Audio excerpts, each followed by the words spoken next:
Hello everyone, welcome to Analog IAS. Today's topic is Vice President of India. He occupies the second highest office in the country after President. His office is modeled on lines of American Vice President. He is elected through indirect election in accordance with system of proportional representation by means of single transferable vote, and the voting is done by secret ballot. Now let us see the differences in electoral college of President and Vice President. It differs in two aspects. The Vice President's electoral college consists of both elected and nominated members of Parliament. In the case of President, it is only elected members. Also, it does not include the members of state legislative assemblies. In the case of President, the elected members of state legislative members are included. Also, note that the original constitution provided that the Vice President would be elected by two houses of Parliament assembled at a joint meeting. Later, this was removed by 11th Constitutional Amendment Act 1961. Coming to the qualifications of Vice President, he should be a citizen of India. He should have completed 35 years of age. He should be qualified for election as a member of Rajya Sabha. Also, he should not hold any office of profit under union government, state government, local authority or any other public authority. Now let us see when will a vacancy in Vice President's office occurs.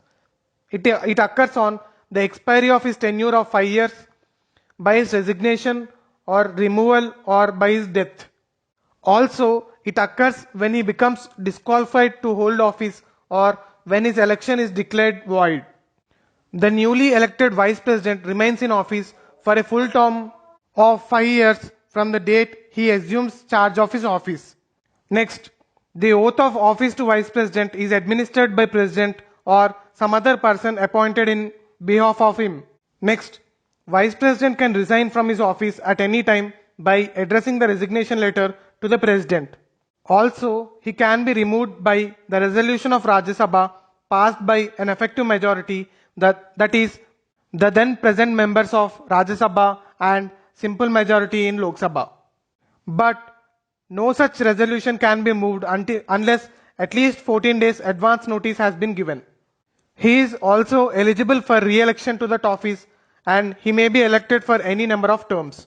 Next, all doubts and disputes in relation to election of Vice President is inquired and decided by Supreme Court, whose decision is final. But the election of person as Vice President cannot be challenged on the ground that electoral college was incomplete.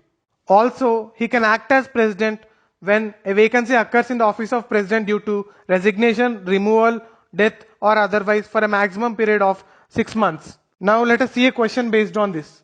Who all are included in the electoral college of Vice President of India? Elected members of Parliament, nominated members of Parliament, members of state legislature. The answer is 1 and 2 only. As we discussed earlier, MLAs are not included in the electoral college of Vice President of India. So the answer is A, 1 and 2 only. Thank you.